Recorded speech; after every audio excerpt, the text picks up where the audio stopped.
So, purchased sight unseen. I'm not going to tell you what it owes me, but if I say to you that the car, the trailer, the insurance, the tax, and all necessary documentation is less than £1,000. So, yeah, all bueno, really.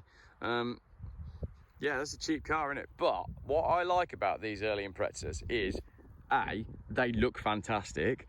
B, Colin McRae. The day was breaking and Colin McRae was charging.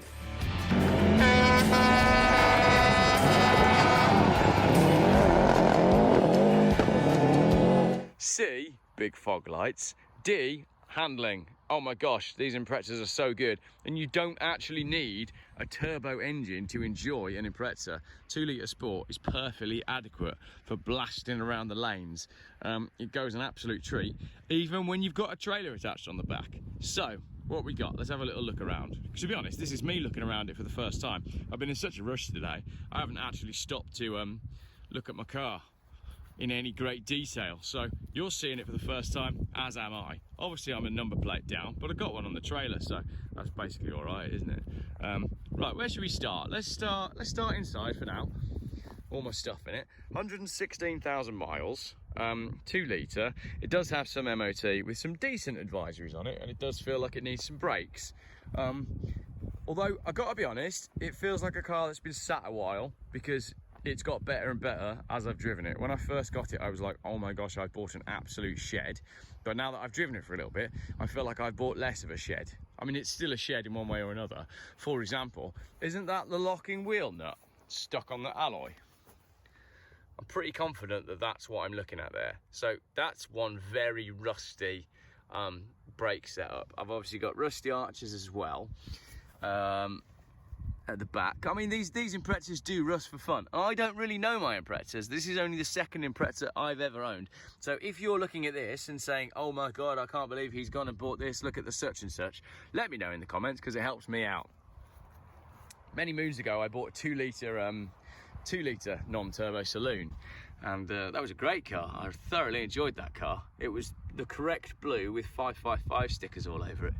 There's an advisory on the coils as well, because I think the coils are knackered.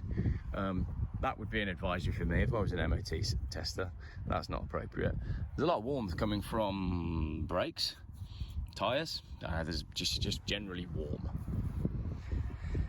Yeah, I would definitely put advisories on an Impreza that had stickers missing. Damaged, repair immediately. Sport sticker offside. That's driver's side, isn't it? That tyre's all right, but it looks old. I just think this hasn't been used very much lately. It's probably been someone's farm vehicle, you know? So it's just been treated like a shed. That's my guess anyway. It is dirty as, it needs a damn good valet. But frameless doors, yeah. I mean, it's not quite as good as pop-up windows, but it's got to be close, hasn't it? That's neat. What were they thinking? If you've had one of these Imprezas and have had children, not had children in an Impreza, but do you know what I mean? Do they break? I feel like that would just get broken. At some point, you're going to be dealing with a broken window. That's how I feel about that. But I love it. This arch is crusty as. Look at that.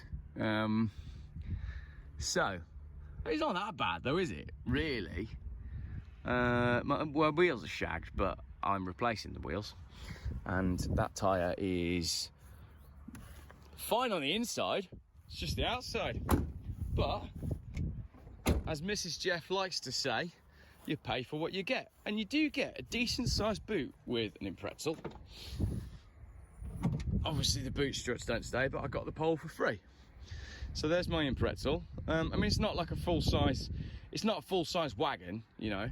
You'd never go, oh, darling, let's get rid of our 5 Series Touring and get an Impreza, because they're in a different league. But it's slightly larger than a 306 wagon, which is what I've put the wife in for the weekend. So we got a Impreza wagon with a little trailer. Right, I'm going to show you my trailer. Look at this thing. It's dead cute. And if you're all there in the comments being like, oh, this is illegal because of X, Y, Z, I don't know, and I don't really care. It's got some wheels, it's got 3 wheels actually, it's got some metal bits, and it's got some wooden bits, and it's been painted grey, which is, from an interior design point of view, all the rage right now. That colour is in, mostly in people's kitchens, it's on their woodwork. That is an in colour. Mrs. Geoff is going to love her new trailer. I actually bought her another Camaro today from a charity shop. Right, let's have a look in my trailer. I don't know why I'm showing you inside my trailer.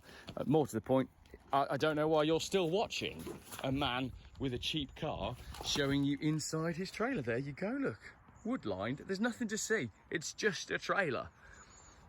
I like it. It's bigger than the last trailer I had. Oh, look at that little... That's a ready little setup, isn't it? Look at that. That's a holiday. It's like a pre-made holiday right there. I just need to get some bars to go across the roof racks. Wonder if a Volvo 940 full-length roof rack will go on an Impreza. Probably be the other way around, wouldn't it? The Impreza will probably go on the Volvo 940 roof rack. Right, if you're selling any bits for an Impreza, like a sports sticker, let me know. These bits are going to get painted. I've got a plan for this car, and it's not just moving house. I haven't just bought this car to move house. I've got something else in mind, so watch this space. As always, thank you for watching. Oh, shall I show you the engine?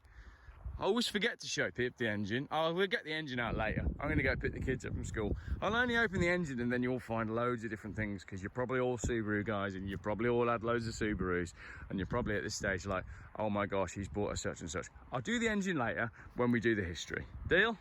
Deal. I'm moving house now. Bye. Well, perhaps the most iconic donuts in the world of rallying. And David, it was a wonderful way to end the most incredible week. It was totally spectacular, wasn't it? With thousands of people in the grandstands. And like you say, Colin, it was right here, this very car park, to see those donuts being done, to celebrate, what had been an incredible 4 days. And Britain's first ever World Rally Champions. Colin McRae, the 1995 World Rally Champion.